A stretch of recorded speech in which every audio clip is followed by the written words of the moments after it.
So if we're going to talk about the mindset shift that it's going to take to lose 30 pounds, let's say you've been overweight for, I don't know, maybe 5, 10, 15, 20 years, who knows how long, that doesn't really matter as much to the point as your mindset is going to matter more. So maybe you've had a bad mindset for a long time. Well, that can change.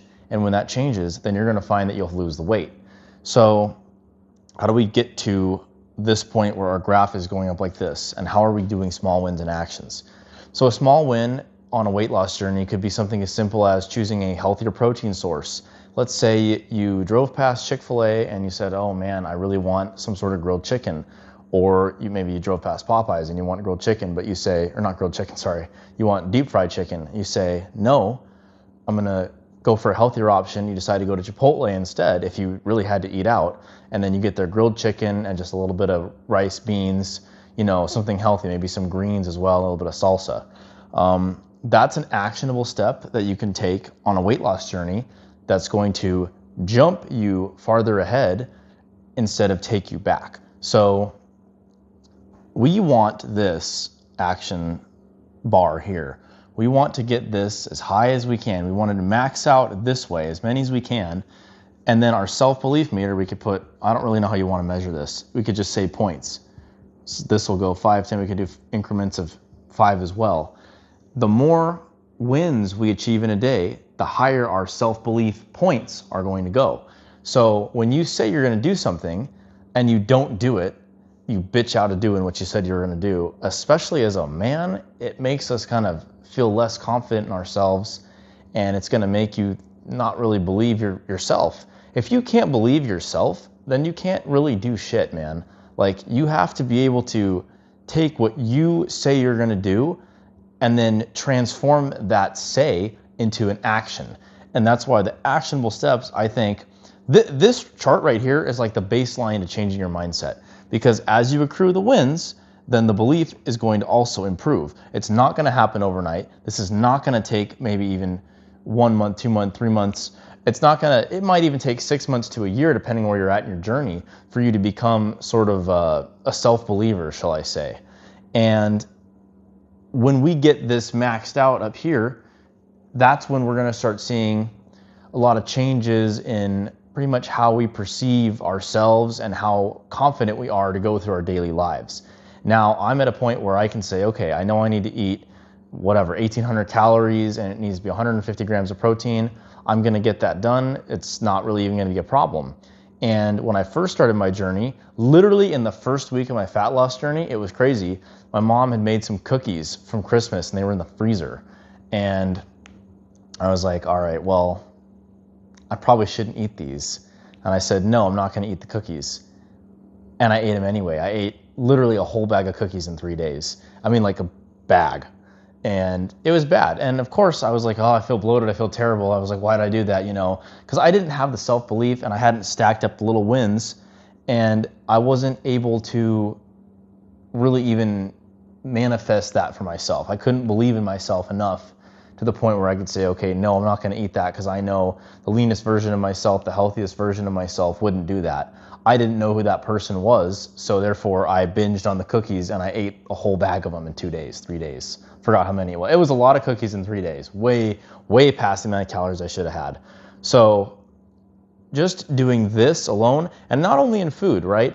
Going to the gym, making sure you hit your training goals, doing the right amount of reps, drinking enough water, going to bed on time. Going to bed on time, guys, is so hard for a lot of people. If you can go to bed on time, and I'm guilty of this too. Sometimes I'll stay up too late. But if you can go to bed on time, then that's going to solve a lot of problems. And you're going to wake up the next day and have a lot more energy and feel a lot better. And so it's just things like that, the little things. Stack the little things that you know you have to do. And then the big result is a compound effect of all the small things. So I'm going to erase this and we'll go to our next point, which is going to be, draw it out here in a second. So for weight loss, another thing is we're going to talk about your food and nutrition. So this is going to be literally like, I want to say it's probably 80 to 90% of your results. If you go to the gym and have a whatever kind of training schedule you have in the gym program, you go in there, you could kind of fuck around and still, if your nutrition's on, you don't have to have the craziest program in the gym. You go to the gym 3 to 4 days a week and you probably still see pretty good results, even if, maybe you don't have the greatest program. Now your training can be dialed in, but if your nutrition is not dialed in, you're eating like shit, then we're gonna see a lot of problems. So when it comes to nutrition, we'll do sort of a little pie graph here. I'll try to draw a circle as best I can.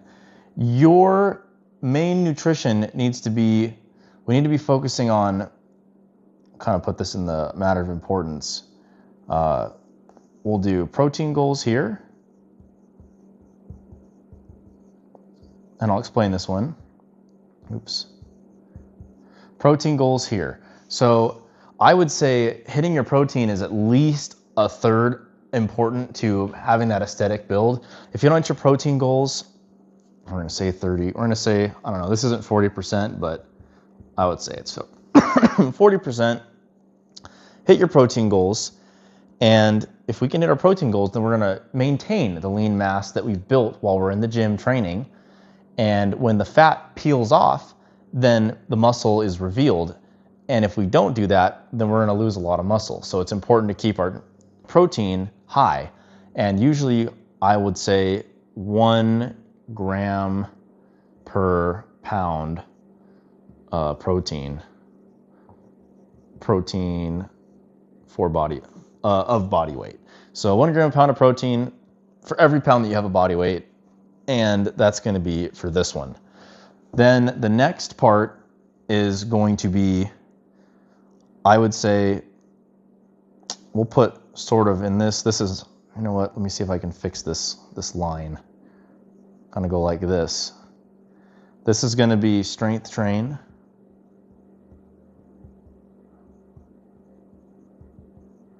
And this right here is important, so that way you can actually build the muscle while you're hitting your protein.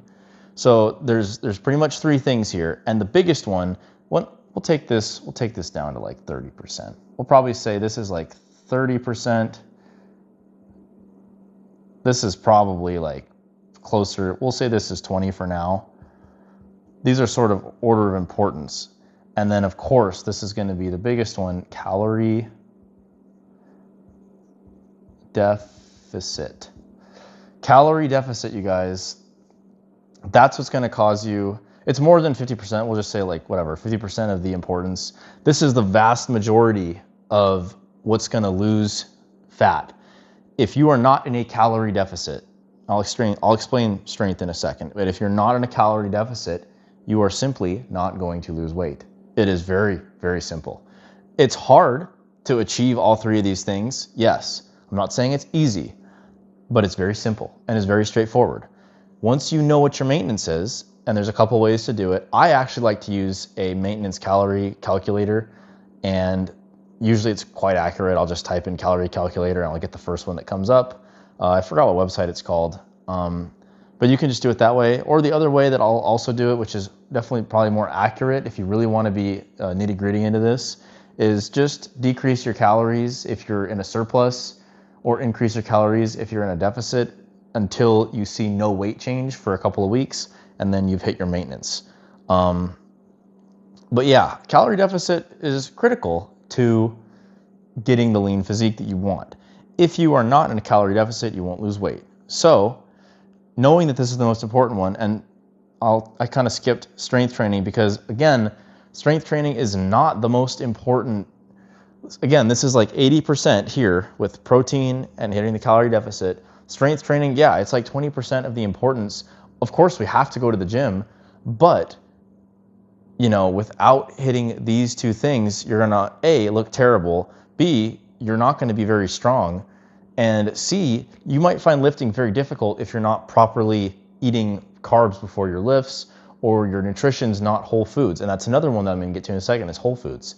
So making sure that we do all 3 of these things is another thing that goes back to the wins category. We need to be dialed in with this. This is not like your journey of fat loss is not something where you can just say, oh yeah, I think I'm gonna lose fat, it's gonna be cool, I'm just gonna do it, whatever. It's not as simple as that. It's very much a journey that you're gonna have to accept that's more mental than physical. You're gonna be hungry a lot, you're gonna not wanna train a lot, you're gonna not wanna eat protein a lot, but you have to do all three of those things or else you don't get the result. And I hate to break it to you, but that's just the way it is. The process is hard. That's why I think, what's the study say? Is it 1 in 10,000 people are, sub 15% body fat or around 12% body fat? I forgot what it was. I think it's something like that. But if you're 1 in 10,000 people that's under 15% body fat, that's a pretty low statistic. I'm not sure if that's exactly what it was. Don't quote me on that. But I know you're pretty rare if you're lean. If you can see your abs, I think that's what it was. If you can see your abs, you're pretty lean. And a lot of people can't get there because they can't do these three things. So, and again, this comes to just really having a clear mind and focusing on, changing your lifestyle more so than changing things for a fad. This is not a fad. No, no fads. Fads are bad. We need to make this our lifestyle. So once you implement this as your life going forward, everything's going to change and your outlook on the way you do nutrition is going to change and how you kind of live your life. So next, we'll dive a little bit deeper into nutrition because it is so important. I'm going to leave that part up on the board. Whole foods, you guys. So whole food, I misspelled that. Oh my God, that did not work. Luckily we have an eraser. Whole foods plus volume equals calorie deficit. And the way to attain this is simple. So we want to eat things like beef, lean ground beef, chicken, grilled chicken. They can even be thighs. If you like the chicken thighs, you can have chicken thighs. I've lost lots of fat eating chicken thighs. Chicken thighs are breast. You can have ground turkey. You can have, I wouldn't recommend any sort of pork really. If you need to have a piece of bacon or whatever in the morning, you could have like 1 or 2 pieces. Eggs, fish, especially salmon. Tuna is great. I hate tuna, but it is great. And those are kind of like the basic meats. I always rotate between beef, chicken, and salmon. Those three, I just kind of rotate them around. And then you need to have vegetables such as potatoes or rice. And those are great carb sources, and you can pair them with the protein. So I'll pick, for example, ground beef plus sweet potato, and I'll have that for breakfast almost every morning. And I don't eat the goofy stuff like, I don't know, some people eat cereal for breakfast. That's crazy. If you're eating cereal for breakfast, you maybe have lost your mind. You're a grown adult eating a little kiddie fruity snack. Come on now. Let's be real. We don't need cereal. We need whole foods. Our bodies were meant to have whole foods. So when you pair those two up, you get the carb source, and then you want to obviously have a little bit of fats in there too, which is why the ground beef is great, or even chicken thighs. And if you can fit avocado in, that's great too. It's good omega-3s, but that's why we want to have salmon incorporated as well every once in a while. And, just kind of rotate. So because things like all the foods I just mentioned are very low in calories because they're lean foods or vegetables, then you can therefore eat way more of them. I also love Greek yogurt. I always have a whey protein isolate powder. And some people are saying, oh my God, that's so unhealthy. How could you do that? Well, it's literally just protein in pure form. A lot of people are going to McDonald's 3 times a day or DoorDashing it at midnight, and it's going to be way healthier than that. So don't even come at me with that. That's crazy. But I've had people a couple times recently tell me, oh my God, you're eating Quest chips. Those are very unhealthy for you. And I was like, dude, a Quest chip is pretty much just protein powder, some chia seeds, and then it's got some seasonings on it. Yeah, it's processed, but it's way the hell better than if I stopped at Wendy's and got like a triple baconator. I don't even know what they have. If I stop there and I get that, the amount of processed meat and fatty meat that they have in that and grease is going to be way more unhealthy than me eating a bag of Quest chips. And I'll get almost the same amount of protein depending on what I get. So It's about the decisions you make. Don't listen to what people have to say to you about eating this kind of stuff. People will be like, oh my God, you're eating like a cow, you're grazing, you're eating so many vegetables, or that looks disgusting. I would never eat that. How can you not have a bun with your burger? It's like shit like that, man. Don't listen to what people have to say. You know, the way they look is going to mean a lot more than what they're telling you to do. Because when people are out of shape and they're like, oh, you can't do that, you shouldn't be doing that, then why would we bother listening to somebody that isn't where you want to be? That's another kind of a next point I'll get into. But whole foods and eating the whole foods in volume, potatoes are a great hack. I love potatoes. Just put potatoes in the air fryer. It's super simple. Another thing I like to do is I like to have fruit. I'm on a melon kick right now. I've been having honeydew like almost every day. And then I'll have like berries too in my Greek yogurt. There's lots of ways you can do it. Just a good source of fiber. And those are going to be very good foods to eat in volume. You can literally have like 400 grams. I think it's 400 grams of potatoes is like 300 calories or 250 calories. It's super, super, super low in calories, very filling, and they're good for you. There's nothing wrong with eating potatoes. So this right here, if you can follow this formula, is going to make it a lot easier. My do nots would be, do not have things like Hershey's chocolate bars. You can have dark chocolate. I eat a lot of dark chocolate actually.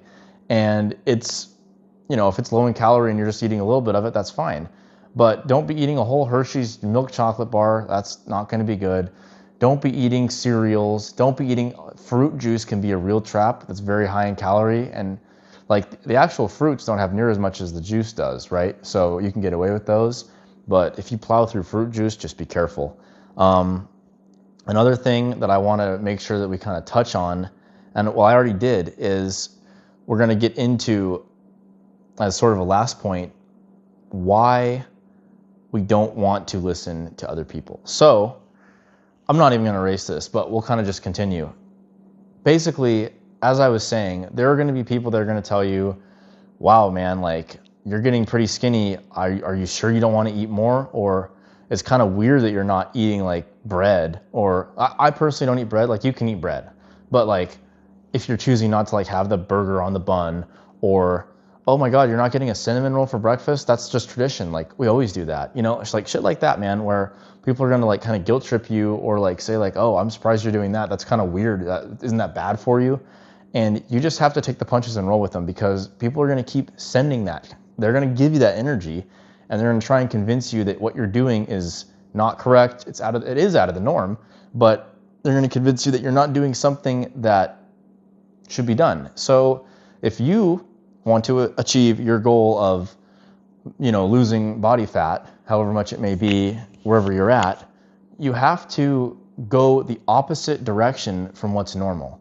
So if somebody's telling you, you know, hey, come back this way, you just got to ignore them and you got to move on with your life, because a lot of the times the people that do not inspire you, the people that are not where you want to be, are going to have advice to get you where you don't want to be. So I guess what I'm saying is when you start really getting leaner, people are going to definitely give you some flack. It may not be like direct hate, like, wow, I don't like you because you're lean. It's going to be more so like, why are you doing that? I think you would be better off if you did this. And they'll kind of have their opinion for you. And it's just like, dude, why would I listen to a fat person? But that's kind of like how I see things. And I've just kind of really learned to ignore what people say, because I know what it's going to take for me to get there. And that's part of the thing. If we go back to point number one, where we're talking about the small wins, when you have that confidence and you know what it's going to take to get to, you know, X place, then you're going to execute. And execution just becomes a normal thing for you throughout your day, doing the tasks that you have to do. You do what you are supposed to do and not what you want to do, because that's what separates the people who end up at the goal they want to reach versus the people who end up in the same exact spot 1, 2, 3, 5 years later, right? So we're always striving to be better continually, month after month, year after year, and that kind of compounding effect will change your whole life within hopefully a few years if you're doing the right stuff. So appreciate you guys watching the video. Let me know if you like the whiteboard style. And if you guys do want help losing weight, losing body fat, I've lost over 35 pounds literally within 4 months. And if you guys want help doing that, then click the link below. We'll see if we can get a call going, and we'll chat one-on-one and see if we're a good fit to work together. So I hope to see you all in the next one. Till then, peace out.